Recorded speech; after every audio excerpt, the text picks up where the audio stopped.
Hey everybody out there in TV land, Eddie the Tattooed Realtor here. So, different kind of video about showing properties. And I'm actually on the road waiting for a gate to open up for me.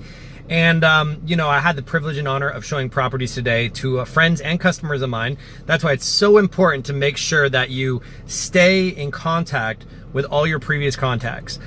These customers of mine actually were tenants originally and just stayed in contact, became friends on Facebook, and stayed in tune with each other, what's going on, and looking to buy now, make that transition to home ownership, and that's why I'm here. So showing properties today on it's a Saturday in the afternoon.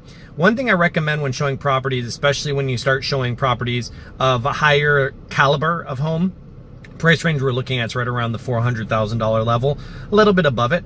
I recommend that you have a very strong plan of attack outlined for how you're going to show these properties.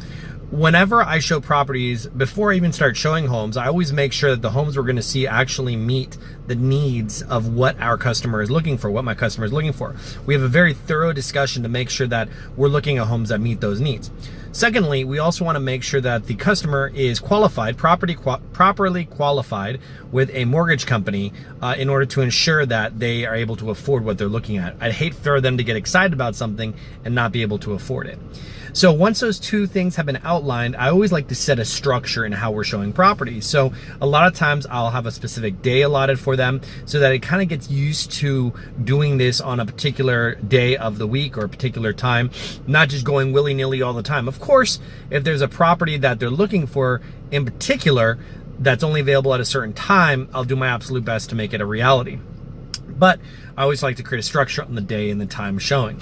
What I also like to do is once I have all the properties outlined, I do a thorough analysis of each property to determine which one is actually going to meet what they're looking for. Once I've determined that, I then outline a plan of attack. Here on my handy dandy list, I'll show it to you actually. I have my little list right here on my book, and I have numbers associated with how we're showing them, when we're showing them. If there's appointments, I create my own on my notes.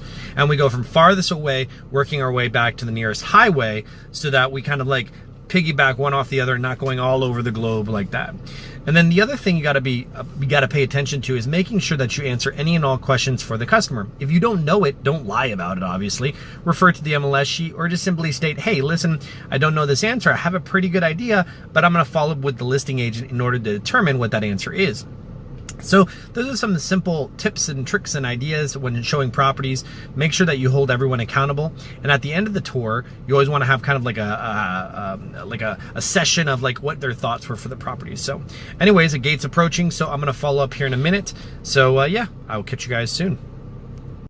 So just a really quick note about gates. I just thought about this. Always make sure to have your ID ready along with your license, real estate license, as well as business cards. I've come to gates before that will actually not allow you in without a business card, and also make sure to have plenty to give to the other agents if they want them. And then obviously prepare your customer who's behind you. I don't usually drive with customers in my cars. This isn't a sightseeing tour of South Florida. Keeps everybody really accountable, and also when you start dealing with insurance issues, if you have problems with insurance or if there's an accident, God forbid, you want to be the one liable. So for gates, make sure to have your license, a business card, and your real estate license as well. It's in my wallet, and have those all ready to go when you're approaching the gate, and have your customer prepared with a license as well. So some more thoughts. So another thought when showing properties, be sure to have some snacks or some waters in your car. A lot of times when you work with customers who have families, you definitely want to have a couple of treats maybe set aside so that they keep the kids occupied if they're starting to get hungry or thirsty. So I'm here at a house waiting for my customers to show up. They had to stop and get something really quickly. So when you come to a house, when you're showing the property for the first time, obviously when you enter the home, you want to make sure to say, hello, or just announce your presence, because sometimes I have walked into properties that a squatter has been at or someone's living there. You walk in on somebody at dinner because the listing agent didn't put that information onto the MLS. So once you get to the property, you also want to make sure that you open windows if you can, get natural light in, as well as turn the lights on, turn fans on, and just get familiar with the layout. If you have a couple seconds before they show up, obviously just let them kind of go around themselves so that you don't have to stay right on top of them. There's nothing more annoying than a real estate agent or a car salesman or some sort of salesman that just kind of hovers behind you or talks over you. Just tell them the facts when you come into the property: square footage, room count, price, and just let them look around and feel it out. And then of course you're able to ask any and all questions at the end. So that concludes a day of showings. So just some final closing notes.